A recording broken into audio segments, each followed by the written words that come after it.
Hey guys, Ricky here from MVP Sports, here to continue our NBA 2014 draft coverage with our grades. This is the Boston Celtics video. Little disclaimer before I get into it.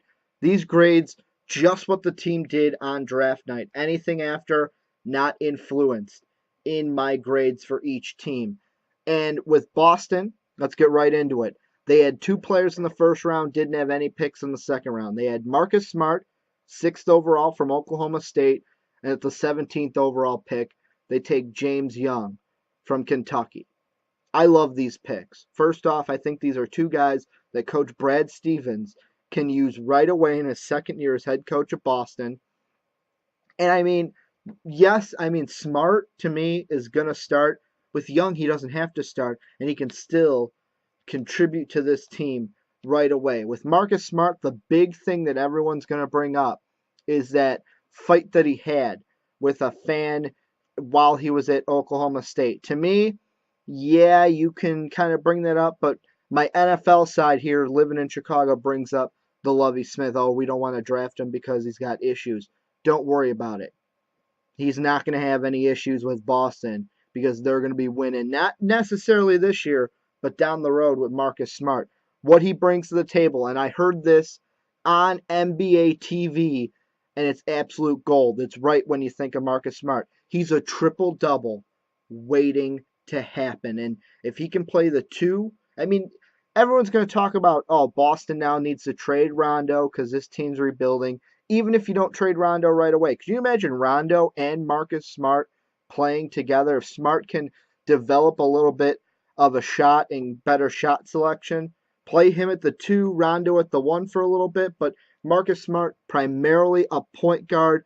And the best thing, even though, like I said, triple-double waiting to happen, the best thing about him is how hard of a defender he is. He's going to bring it to anybody that he goes up against in the NBA, even guys that have been playing for 5+ years. So he's going to go after anyone. Doesn't matter if you're a rookie or a 10-year vet. He is gonna go after you. For Young, he's just a shooter. Bring a good shooter off the bench. He's one of the main reasons why Kentucky made a run in the NCAA tournament. And to me, the way I see Young is he's going to be a good shooter off the bench for the Celtics. Smart's going to be put right into the starting lineup.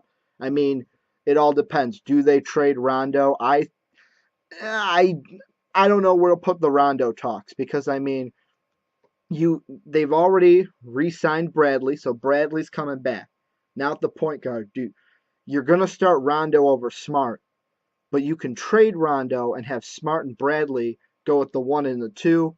I think eventually Rondo gets dealt, but when we see game 1 of the regular season, don't be surprised if Rondo is still in Boston green for the Celtics. And it's going to be a scary backcourt that they have. Young's going to come off the bench. And overall, I was debating on this grade.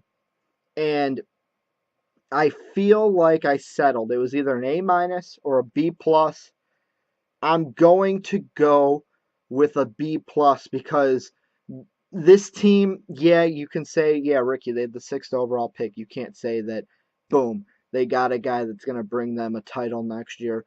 But they did make pieces. They brought 2 guys in that can be effective right off the bat. I'm going to go B+.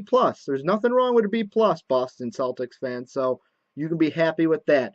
If you think it should be an A- and that I'm wrong, tell me down below. Also, if you don't know anything about these guys, highlights down below for both of them. Tell me anything that you think about this draft class, what you would grade the Boston Celtics for the 2014 draft. Check out our other draft videos and our other videos. Hit the subscribe, the like button, all that good stuff. And as always, have a good day, everybody.